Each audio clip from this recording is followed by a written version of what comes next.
Aujourd'hui, c'est l'action de grâce. Amen. Vous avez de l'air super enthousiaste. Alors, je vais recommencer. Aujourd'hui, c'est l'action de grâce. All right. Cette belle fête, c'est moins gros que Noël au Canada. OK? Aux États-Unis, l'action de grâce, c'est plus gros que Noël. Et cette fête se célèbre dans plusieurs pays du monde. Et au Canada, elle a lieu tous les ans en octobre. Depuis que le Parlement canadien, par une déclaration, en a fait la journée pour rendre grâce à Dieu des récoltes abondantes dont jouit le Canada. Ça, c'était en 1957, au mois de janvier, le mois de ma fête. Alors, c'était une bonne idée. Et quand c'est arrivé, il y a certains citoyens qui se sont opposés à cette proclamation-là parce qu'ils disaient que ça venait mettre un flou entre la séparation de l'État et de l'Église. Et peu importe quelle est votre position sur la question, et même peu importe que vous croyez en Dieu ou non, il y a de la place au Canada et au Québec pour dire merci à Dieu pour toutes les bonnes choses dont nous jouissons. La santé, levez la main si vous avez la santé. Amen. L'abondance, levez la main si vous avez l'abondance. La liberté, est-ce qu'il y a des gens libres ici ce matin? Toutes ces choses que Dieu nous donne et dont nous jouissons. Et on ne veut pas seulement être reconnaissant aujourd'hui pour les choses que Dieu donne, on veut aussi être reconnaissant pour les personnes que Dieu nous donne. Les membres de notre famille, notre conjoint, nos enfants, nos amis, les collègues de travail, les camarades de classe. Si vous êtes assis à côté de votre conjoint, dites-lui donc, je suis vraiment béni de t'avoir dans ma vie ce matin. Bon, c'est un peu silencieux. Vous allez régler ça à la maison, ok? Je ne m'en mêle pas. On veut également être reconnaissant pour des personnes qui ne font pas directement partie de nos vies, mais dont le rôle a un impact sur notre existence. Je parle des autorités, les élus et même les candidats aux élections qui auront lieu très, très prochainement et auxquels j'espère que vous allez participer. Amen. Vous allez voter. Donc, ce n'est pas la fois où on vote Jésus, d'accord? Ça, ce sera pour une autre occasion, mais je vous invite la semaine prochaine à participer aux élections, même si vous n'avez peut-être pas les mêmes vues, les mêmes convictions que certains des candidats. Nous sommes tout de même reconnaissants à Dieu pour des hommes et des femmes qui mettent leur vie au service du plus grand nombre. D'accord? On veut dire merci à Dieu à Gospel Vie. Et on vous invite, même si vous ne croyez pas nécessairement en Dieu, même si vous n'avez pas nécessairement de relation avec lui, on vous invite à lui dire merci quand même. Parce que vous avez de bonnes raisons de le faire et je vais vous en donner 2 ce matin. 2 raisons toutes simples pour une personne qui n'a pas de relation, qui ne croit pas nécessairement en Dieu. 2 raisons de lui dire merci quand même. Premièrement, vous avez très certainement dans votre entourage des gens qui vous aiment et qui vous ont fait, qui vous font ou qui vous feront du bien parce qu'ils croient en Dieu. Et donc la foi de ces personnes-là est pour vous une source de bénédiction. Merci Jésus. Je vous donne une deuxième raison. Vous avez fort probablement déjà fait du mal ou vous allez faire du mal à quelqu'un qui croit en Dieu et qui, parce qu'elle croit en Dieu, ne va pas se venger, mais elle va vous pardonner et si ça se trouve, vous faire du bien en échange du mal que vous leur aurez fait. Donc leur foi en Dieu est devenue pour vous une protection. Merci Jésus. Et donc nous avons tous une raison ou des raisons de dire merci à Dieu. Pas seulement aujourd'hui, mais tous les jours. Et peut-être que si vous avez du mal à croire en Dieu, peut-être que si vous avez du mal à croire en lui, c'est dû au fait que vous ne savez pas où il est, ou que vos attentes peut-être ont été frustrées. Donc vous vous attendiez quelque chose de sa part et vous ne l'avez pas reçu. Je vous révèle un secret aujourd'hui, ça nous arrive à tous. Ok? Vous n'êtes pas les seuls. Et parfois on peut être déçu parce qu'on s'attend quelque chose de Dieu qu'on ne reçoit pas. Et c'est dû notamment, en partie du moins, au fait que des fois, on a du mal à comprendre le rôle de Dieu dans nos vies. On a du mal à comprendre son rôle et son fonctionnement. Et donc, on attend des choses qui ne viennent pas. Et l'être humain étant fragile, certaines expériences ont sur nous l'effet de créer un doute. Par exemple, cette semaine, ma petite fille Sarah, elle boudait un peu. Je suis venu la voir dans sa chambre. Je ne savais pas trop qu'est-ce qui se passait, mais vous savez, quand un enfant de 9 ans boude, ça paraît. C'est comme un livre ouvert. Quelque chose ne va pas. Et quand je lui ai posé la question, ma petite fille, qui a 9 ans, me dit, « Papa, tu m'avais dit que si je demande quelque chose à Jésus, il va m'exaucer. » Ok, oui, j'ai sûrement dit ça à un moment donné. Ouais, ben ça ne marche pas. D'accord. Et donc là, je me suis demandé, ok, mais qu'est-ce qu'elle a bien pu lui demander? Et pour ceux qui connaissent ma fille, vous savez que ma fille peut demander n'importe quoi. Alors je dis, ok, qu'est-ce que tu as demandé à Jésus? Elle dit, ben, j'ai demandé à Jésus de faire disparaître toute la pollution dans le monde. Puis c'est pas fait. Regarde dehors, tu trouves ça propre, toi? Ben ouais, Jésus ramasse les poubelles. On ne te paye pas à rien faire. Lève la main si tu as déjà pris Jésus pour un éboueur. Alors donc j'ai répondu à ma fille, tu sais, quand ta chambre est en désordre, à qui la responsabilité de ranger? À toi ou à moi? Je dis, ben à moi, papa. Hihi. Je dis, ok. Donc ce n'est pas à nous, tes parents, de ranger ta chambre à ta place. Nous, on t'a remis une chambre propre et en bon état. Et toi, des fois, tu mets le bordel là-dedans. Ben, c'est un peu pareil avec Dieu. Il nous a donné une terre propre et en bon état, et nous, ben, on a mis le bordel là-dedans. Le rôle de Dieu n'est pas de faire le ménage à notre place. Ça, c'est notre responsabilité. Amen. Parfois, on demande, il est où le bon Dieu? Parce qu'on ne comprend pas tout à fait le rôle qu'il est appelé à jouer. Et ce matin, j'aimerais amener un élément de réponse à cette question-là. Pour toute personne qui peut-être se pose la question, et à l'issue de ce message, mon souhait, ma prière, et ce à quoi je m'attends, c'est que plusieurs puissent répondre pour leur propre vie. Je sais, il est où le bon Dieu dans ma vie, à cause de ce que je vais vous partager ce matin. On ne verra pas cette question-là en long et en large, qu'est-ce que Dieu fait dans ma vie, mais on va parler d'une chose très importante, quelque chose de très significatif, et qui va faire la différence non seulement pour vous qui avez déjà une expérience avec Dieu, mais même pour vous qui ne le connaissez pas. Vous pourrez dire après ce message, ok, j'ai une meilleure idée de où est le bon Dieu et qu'est-ce qu'il fait dans ma vie. Et pour ça, j'aimerais lire un court texte qui se trouve dans le livre de Matthieu dans la Bible, au chapitre 11. Si vous n'avez pas de Bible, ce n'est pas la fin du monde, ça va être projeté sur l'écran juste derrière moi. Je lis à partir du verset 25 qui dit tout simplement, écoutez bien, « En ce temps-là, Jésus s'écria, « Ô Père, Seigneur du ciel et de la terre, je te remercie d'avoir révélé aux petits ce que tu as caché aux sages et aux gens instruits. Oui, Père, tu as bien voulu qu'il en soit ainsi. » Ensuite, Jésus ajoute, « Mon Père m'a remis toutes choses. Personne ne connaît le Fils si ce n'est le Père, et personne ne connaît le Père si ce n'est le Fils, et celui à qui le Fils veut le révéler. » Ensuite, il s'écrit, « Venez à moi, vous tous qui êtes fatigués de porter un lourd fardeau, et je vous donnerai le repos. Prenez sur vous mon joug, et laissez-moi vous instruire, car je suis doux et humble de cœur, et vous trouverez le repos pour vous-même. Le joug que je vous invite à prendre est facile à porter, et le fardeau que je vous propose est léger. » Dans le court extrait que je viens de lire, Jésus nous révèle un élément très important de son rôle, de ce qu'il fait dans nos vies. Jésus nous dit ici qu'il nous révèle qui est Dieu, et en plus de ça, il remplace notre fardeau par un autre plus léger.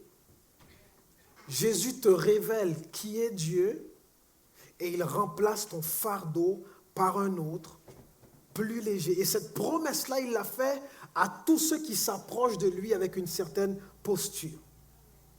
Maintenant, je vais vous dire quelque chose, ce ne sera pas nouveau, je ne vous apprendrai rien, mais nous vivons dans un monde de souffrance et de difficultés. Est-ce qu'il y a quelqu'un qui apprend quelque chose? Vous n'êtes pas trop déçus? Vous ne savez pas ça? Nous vivons dans un monde de souffrance et de difficultés. On ne peut pas s'en échapper. La souffrance fait partie de l'expérience humaine. Ça fait partie de notre réalité. Et nous souffrons tous d'une manière ou d'une autre. Psychologiquement, physiquement, spirituellement, la souffrance est présente. Donc que tu prennes l'avion pour changer de pays, la souffrance va t'attendre là-bas. Et les difficultés aussi. Je ne sais pas si quelqu'un a déjà essayé. Tu peux te cacher sous ton lit. À un moment donné, tu vas souffrir quand même. Ne serait-ce que le fait d'avoir mal au dos. Tu vas souffrir d'une façon ou d'une autre parce que nous vivons dans un monde de souffrance et de difficultés. Le jour viendra où Dieu va se révéler au monde et prendre sa place de telle sorte que les choses comme la douleur, les pleurs, la crainte, l'angoisse, la tristesse et même la pollution ne feront plus partie de notre réalité.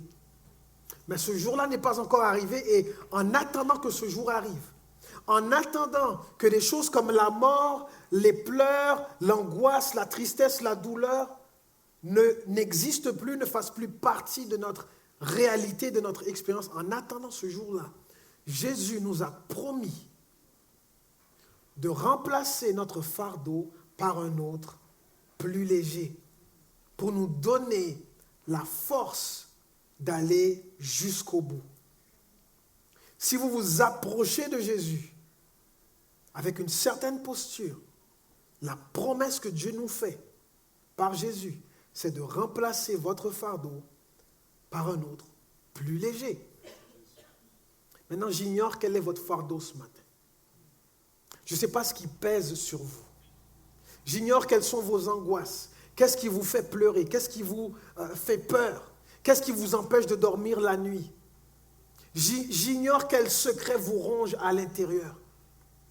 J'ignore qu'est-ce qui vous fait mal, qu'est-ce qui vous fait souffrir, qu'est-ce qui vous fait crier. J'ai aucune idée de l'état de votre mariage, de votre santé, de vos finances ou de votre vie intérieure, mais je sais une chose, c'est que Jésus peut remplacer votre fardeau par un autre plus léger. Quel que soit le fardeau que vous portez aujourd'hui, si je vous disais qu'on pouvait l'alléger aujourd'hui même, ça vous intéresse? Ouais. Maintenant, Jésus ne va peut-être pas sortir tes poubelles demain matin, ok? Mais il te promet qu'il peut remplacer ton fardeau par un autre, plus léger. Et ça, c'est une bonne nouvelle. C'est tellement une bonne nouvelle que le texte qu'on a lu tout à l'heure nous dit que Jésus s'écria. Il s'est écrié au Père, celui qui a fait le ciel et la terre, je te remercie. Je te remercie de ce que tu as révélé ces choses aux petits et tu les as cachées aux sages et aux gens instruits. Jésus a crié parce qu'il fallait que cette bonne nouvelle-là soit entendue par un maximum de personnes. Vous savez que vous avez vraiment une bonne nouvelle. Est-ce que vous gardez ça pour vous? Sauf si vous gagnez la loto, vous ne voulez pas qu'on le sache, peut-être. OK? Mais en général, lorsqu'il y a une bonne nouvelle dont tout le monde peut profiter, on veut qu'un maximum de personnes l'entendent, la reçoivent et en profitent. Et Jésus a crié cette promesse-là pour tous ceux qui pouvaient l'entendre. Et ce matin, ou peut-être cet après-midi plutôt, je me demande combien de personnes peuvent entendre ça aujourd'hui. Je peux remplacer ton fardeau par un autre, plus léger. Et il remercie son Père. C'était son moment à lui d'action de grâce. Il remercie Dieu d'avoir révélé quelque chose aux petits qu'il a caché aux sages et aux gens instruits. Maintenant, je vous rassure. Levez la main si vous êtes éduqués un petit peu quand même. Un peu éduqués? Il y a 3 personnes éduquées ici. OK? On retourne à l'école pour les autres. Dieu n'a rien contre les gens éduqués. Ce n'était pas une question piège, ok? Si vous avez eu peur de lever la main, là, ce n'était pas un piège. All right? Je n'allais pas tester votre éducation ou quelque chose du genre. Dieu n'a rien contre les gens éduqués, les gens instruits, il n'a rien contre eux. Ici, lorsqu'on parle des sages et des instruits, ce qu'il faut comprendre, Dieu s'adresse aux personnes qui s'estiment trop intelligentes pour croire en Dieu ou pour dépendre de lui. Ce sont ces gens-là que Dieu appelle les sages et les instruits. Ceux qui disent, moi ces affaires-là, là, de la religion, de Jésus, de l'Église, c'est vraiment en dessous de moi ces affaires-là.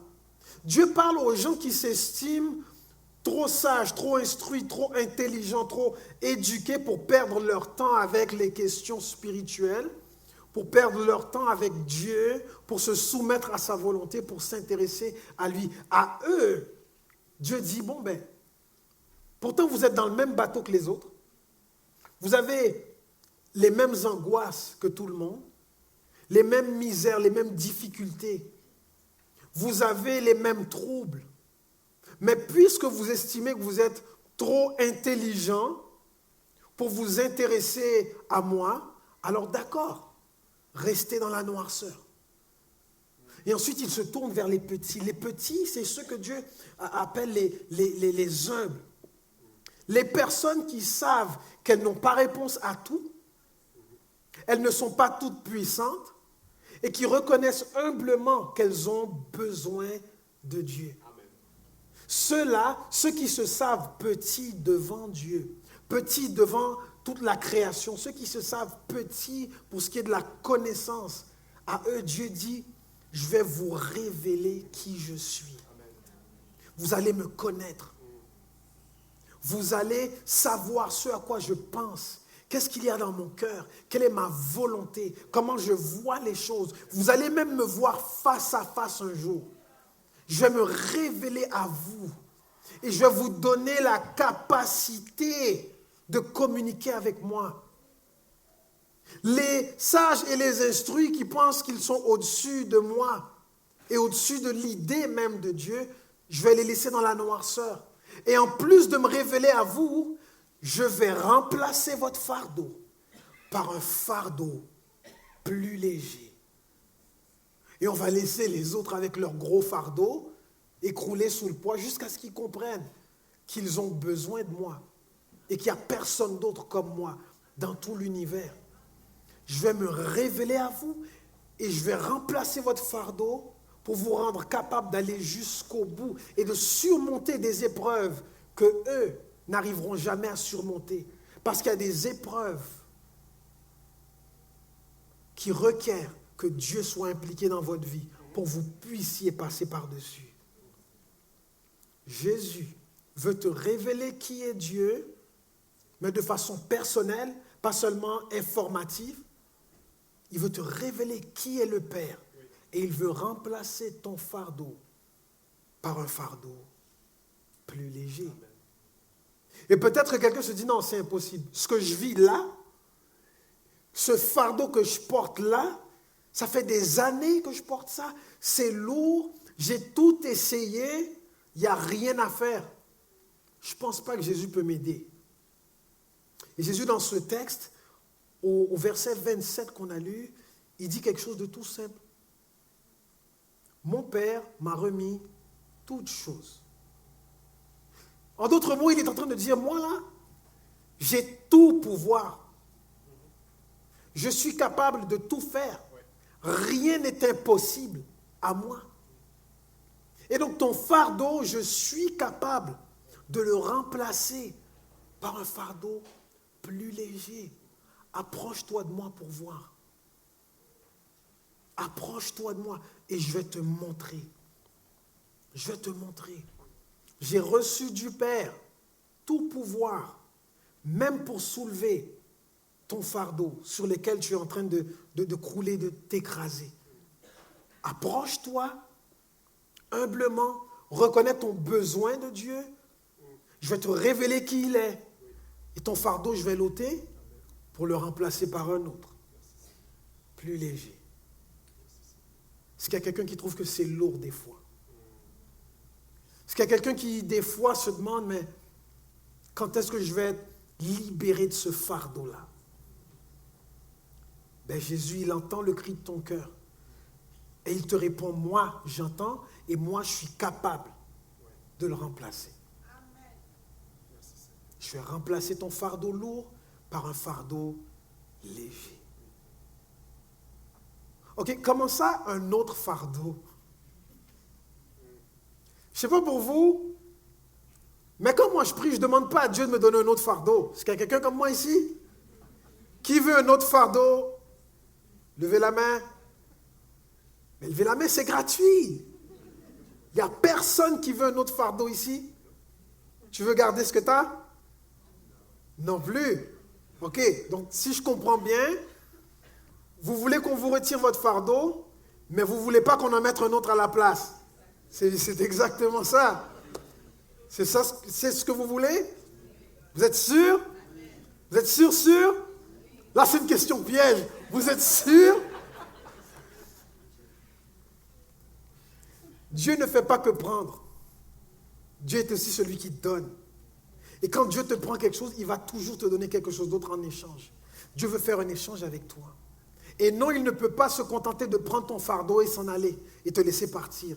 Il doit te donner quelque chose d'autre parce que tu as été créé pour porter quelque chose. L'être humain a été créé pour porter quelque chose, mais pas ce que tu portes là. L'angoisse, la tristesse, le désemparement, le désespoir, l'esprit de mort que tu portes là, ça ne correspond pas au plan de Dieu pour ta vie. Et ce que tu portes, ce fardeau-là, parfois est si lourd qu'il t'empêche d'avancer sur le chemin que Dieu a tracé pour toi. Et parfois c'est si lourd qu'en plus de t'empêcher d'avancer sur la voie que Dieu a tracée pour toi, il te fait dévier du chemin que Dieu a tracé pour toi. Et il t'éloigne de ta destinée.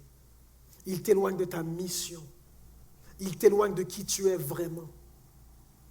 Mais Dieu veut prendre ce fardeau qui t'empêche d'avancer et de vivre à la hauteur de ta destinée et il veut te remplacer ce fardeau-là par un autre fardeau plus léger. Et c'est quoi cet autre fardeau dont il est question? Au verset 28, Jésus qui dit « Venez à moi, vous tous qui êtes fatigués et chargés, ou fatigués de porter un lourd fardeau, et je vous donnerai le repos. » Après il dit « Prenez mon joug sur vous, et laissez-moi vous instruire, car je suis doux et humble de cœur, et vous trouverez du repos pour vous-même. » Le fardeau avec lequel Dieu veut remplacer ce que vous portez en ce moment, ce que Dieu veut poser sur vous, c'est sa présence. Tu as été créé pour porter la présence de Dieu. Son esprit qui te conduit, qui t'accompagne, qui te fait avancer. Parce qu'il est un bon berger. Il veut ôter ce que tu portes, qui t'écrase, et il veut mettre à la place son poids à lui, qui est léger, qui va te garder, qui va t'orienter, qui va te guider, qui va t'éclairer. Parce qu'il est le bon berger. Le Seigneur est mon berger, je ne manquerai de rien. Il me fait quoi? Reposer dans de verts pâturages. Il me conduit où? Près des eaux paisibles. Il restaure quoi? Mon âme. Dieu veut remplacer le fardeau que tu portes par sa présence. As-tu déjà goûté à la présence de Dieu? Est-ce qu'il t'est déjà arrivé de traverser une période difficile, sombre, quelque chose de lourd? Et tu prends un moment, tu entres dans la présence de Dieu et tout d'un coup, c'est comme si tu flottais sur des nuages. Le fardeau que Dieu pose sur toi te fait flotter comme sur des nuages, même si tu passes par l'enfer. Je veux remplacer ton fardeau par un autre, plus léger, et je veux te révéler qui est Dieu. Est-ce qu'il y a quelqu'un maintenant qui veut un autre fardeau? Et Dieu peut poser sa présence sur toi tout de suite. Tout de suite. Pas besoin de remplir un formulaire puis d'attendre 7 jours ouvrables. Pas besoin de passer une entrevue de qualification, répondre à 1001 questions. Jésus dit tout simplement, venez à moi. Si tu es fatigué de porter quelque chose de lourd, viens. Je vais te révéler une facette de Dieu que tu ne connais pas. Je vais te montrer un visage de Dieu que tu ne soupçonnais pas. Toi qui n'oses pas prier, qui n'oses pas t'approcher de Dieu parce que tu penses que tu n'es pas digne ou tu penses qu'il va te revirer de bord, Jésus a dit, je ne rejetterai jamais quelqu'un qui vient à moi. Toi qui penses que Dieu ne s'intéresse pas à toi, ou peut-être qu'il est fâché contre toi, Jésus te dit, si tu es fatigué de porter quelque chose de lourd, approche, je vais te révéler une facette de Dieu que tu ne connais pas. Et en plus de ça, aujourd'hui c'est 2 pour 1. Je vais remplacer ton fardeau par un autre, plus léger. Maintenant, il y a quelque chose d'important que je dois vous dire. À un autre moment, Jésus, il parle à ses disciples, il parle à des gens qui sont là, et puis il leur dit, si quelqu'un vient à moi, il doit me préférer à son père, sa mère, sa femme, ses enfants, son frère, sa sœur, et ainsi de suite. Sinon, il ne peut pas être mon disciple. Ok, à quoi ça rime tout ça? Est-ce que Jésus veut séparer les familles? Ce n'est pas du tout son intention. Il faut comprendre qu'à l'époque où Jésus dit ça, à cette époque-là, le contexte social, le contexte religieux de cette époque, quand tu mettais ta foi sur quelque chose qui semblait différent, ta vie était en danger. Parce que les membres de ta famille, les membres de ta communauté allaient tout faire pour détruire, pour tuer cette foi-là que tu as. Donc Jésus, en d'autres mots, leur dit, si votre relation avec Dieu ne devient pas une priorité, dans le contexte dans lequel vous vivez, là, ça va être difficile de tenir jusqu'au bout. Ça va être difficile. Et donc, il faut que tu sois prêt à dire à tes parents, à ton entourage, à tes amis, il faut que tu sois prêt à leur dire que même si ils te menacent, même si ils sont contre ta foi, même si ils sont prêts à te faire du mal, toi, tu restes attaché à Dieu. C'est la seule façon pour ta foi de tenir la route. C'est la seule façon. Et Jésus dit autre chose. Plus tard, il va dire, si quelqu'un vient après moi, qu'il renonce à lui-même. Ça veut dire, il ne s'agit pas de seulement mettre la relation qu'on a avec Dieu au-dessus des autres relations. Maintenant, vous avez compris que Dieu ne vous demande pas de détester vos proches. Au contraire, aimez-les de tout votre cœur. Aime ta mère, ton père, ta soeur, ton cousin, ton chat, ton poisson rouge. De tout ton cœur. Aime Dieu encore plus. Et aime Dieu encore plus que ta propre volonté. Parce que ta volonté t'a conduit jusqu'ici. Mais la volonté de Dieu peut t'amener plus loin. Et c'est pour ça qu'il te dit, tu dois renoncer à toi. Parce que toi, tu vas vouloir des choses qui ne sont pas dans ton intérêt. Tu vas vouloir des choses qui vont t'éloigner du plan de Dieu pour ta vie. Tu vas vouloir des choses qui vont créer une séparation entre toi et Dieu. Et en plus, tu ne connais pas l'avenir. Tu vas vouloir des choses qui vont causer ta perte. Mais moi, Dieu qui te connaît parfaitement, qui connaît ton présent, ton passé et ton avenir, moi, je mettrai toute ma volonté en œuvre pour que tu sois bien et pour que ton fardeau soit léger. Alors, renonce aussi à toi. Parce que si tu ne renonces pas à toi, ça va être difficile pour toi de vivre toutes les belles choses que j'ai en réserve pour toi. Jésus veut te révéler qui est Dieu. Et il veut remplacer ton fardeau par un autre plus léger. Et si tu le laisses te conduire par son esprit, si tu le laisses te guider, si tu le laisses t'éclairer, tu vas voir à force de marcher avec lui que tout d'un coup, effectivement, ton fardeau est devenu beaucoup, beaucoup, beaucoup plus léger. Est-ce qu'on peut se lever, s'il vous plaît?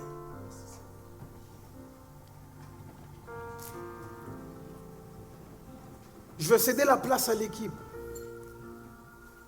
Ils vont nous conduire dans un champ. Et pendant ce champ-là, voici ce que je vous demande de faire. Qui que vous soyez, dans la salle ou sur Internet, je vais vous inviter pendant ce chant-là à vous présenter à Jésus, à vous connecter à lui. Et si vous portez un fardeau qui est lourd, qui pèse sur vous, vous pouvez lui présenter en disant: Jésus, on m'a dit que si je viens à toi humblement, tu pourrais non seulement me révéler qui est Dieu, mais en plus que tu prendrais mon fardeau pour le remplacer par un autre plus léger. Tu pourrais me donner ta présence qui me donne la force, la puissance, le courage, le cœur pour surmonter tous mes défis.